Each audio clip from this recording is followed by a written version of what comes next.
Всем привет! Сегодня я буду делать камин, который будет работать. Поехали! Я беру кварцевый блок, ну хотя можно любой блок брать, который вы захотите. И берем 7 блоков ставим. Вот так. Потом делаем небольшое углубление, 3 блока. И ставим сюда липкий поршень, чтобы он смотрел на нас. Вот так. Потом делаем вот так. Ставим вот этот блок нижнего мира он называется. Сзади делаем вот так.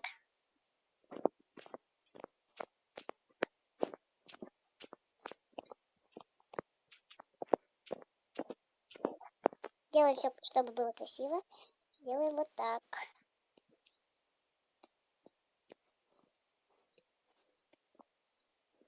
Все. Потом ставим повторитель. Вот так. И берем редстоун, ставим вот так. Расставляем.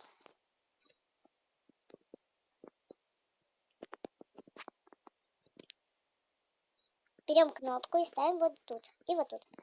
Так вот. Так. И берем, делаем вот так.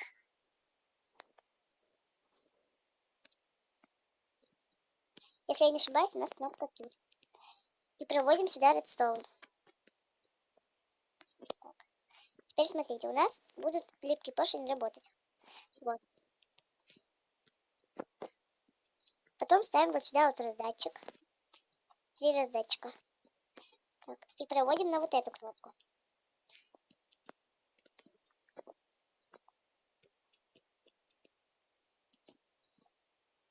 Берем повторить. Ой, редстоун, извините меня. И ставим. Тут вот не вот так, а вот так. Вот так. И сюда проводим кнопку. Оп, оп, оп, оп. Кнопку. Вот тут. Ставим редстоун. Вот так. Ставим в раздатчики огниво. Жаль, что огниво нельзя крафтить, это очень плохо. И смотрите, мы зажигаем. Сейчас еще одно огниво возьмем. Одно. Сюда еще одно огниво. Еще одно огниво возьмем. Еще одно огниво вот сюда. И еще зажигаем. Оп, видите? И можно это все потушить вот так. Что-то у меня не заработало, что-то пошло не так. А я знаю, что пошло не так. Тут делаем вот так. Оп, все. Спасибо за просмотр, ставьте лайки и подписывайтесь на канал.